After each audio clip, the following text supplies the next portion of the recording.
Life Audio.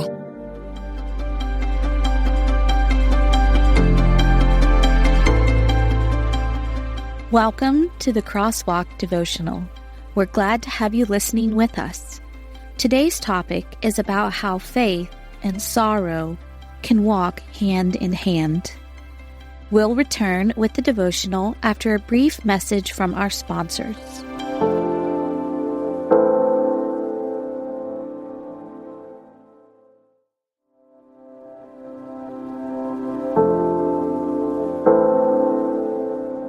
When Sorrow Clouds Belief. Written and read by Frazer. But when they heard that he was alive and had been seen by her, they would not believe it. Mark 16, verse 11. My heart dropped at the news. Again? That word echoed in my head as I read through the social media post. In just 2 years, 2 separate young men had passed away who attended the same church. Again, a family grieved the sudden loss of a son and brother. Again, a church mourned the pain of a life cut too short. Sorrow seemed to follow them, and my heart ached to help in some way. It seemed all I could do was pray, but I knew that prayers were also powerful. At first, I prayed that the people would be comforted. But then I began to pray that the people would believe. Yes, I prayed for the comfort of those families who were suffering, but also for the church's belief to remain strong. Over the years, I've faced many sorrowful events in my own life. Death, illness, broken dreams, and struggles not fit for social media. In the midst of the hardest days, belief is hard to come by. During one hard season, I read this verse in Mark 16 about the disciples.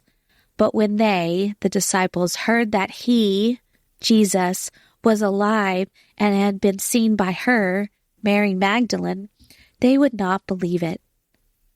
On the 3rd day after Jesus' crucifixion, the women came to Jesus' tomb and found it empty. At first, the disciples and the women didn't know what this meant. They were still grieving. When I read that verse in Mark 16:11, I realized that maybe the disciples couldn't believe the truth about Jesus' resurrection because they were still grieving. Have you ever experienced such a sorrow so deep and wide that you doubted the faith you've held for so long? I know that the enemy likes to prowl and pounce on us when we are at our weakest. And during times of sorrow, we are often clouded by grief, and we struggle to believe. Maybe you are in a season right now that feels too overwhelming, too hard, and filled with too much grief. I pray that you will not be like the disciples and harden your heart to unbelief. Jesus' death was fresh on their hearts and minds. I think we can all identify with the followers of Jesus in those first few days. They struggled to believe and understand, and sometimes grief can't be explained. The women had seen Jesus' tomb. Mary Magdalene had seen Jesus alive, but the disciples, hiding in a room, struggled to make sense of the death of Jesus. In our grief, we try so hard to make sense of it. We want to know why. But so often, in the middle of my own grief, it is less about why and more about who. Who is with me? It says in Mark 16:12 and 13, after these things, he, meaning Jesus, appeared in another form to 2 of them as they were walking into the country. And they went back and told the rest, but they did not believe. Again, eyewitnesses told the disciples that Jesus was alive.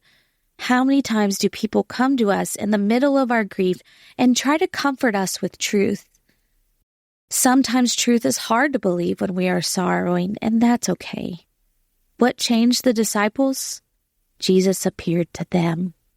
It was his presence that they believed. How I wish we could all experience the physical presence of Jesus here on earth. but we live in a different time. Jesus referred to this time in the Gospel of John as actually a time of something better. We do not have Jesus' physical presence today, but we have God's spiritual presence available to us always. The Holy Spirit lives in each believer. Once we give our lives to Jesus and become a child of God, God's Spirit resides in us, God's very presence. It might feel like we are all alone, but we are not. We can choose to believe, even in the middle of our sorrow, that God has not left us.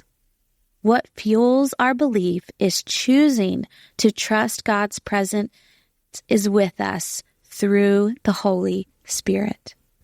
The disciples had Jesus' physical presence, and that was when their belief rose up.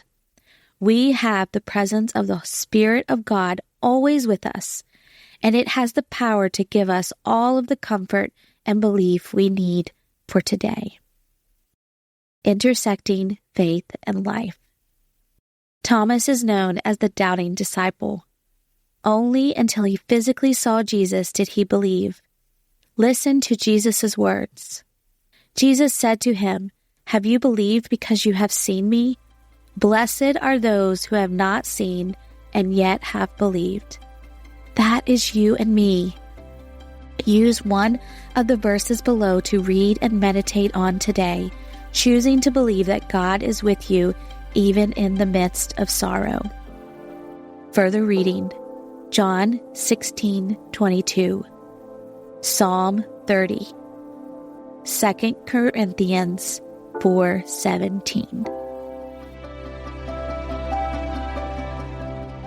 The Crosswalk Devotional is a production of Life Audio and Salem Media. If you liked what you heard today, please take a second to rate and review this podcast in your favorite podcast app so that more listeners like you can find the show. For more faith-filled, inspirational podcasts, visit us at lifeaudio.com.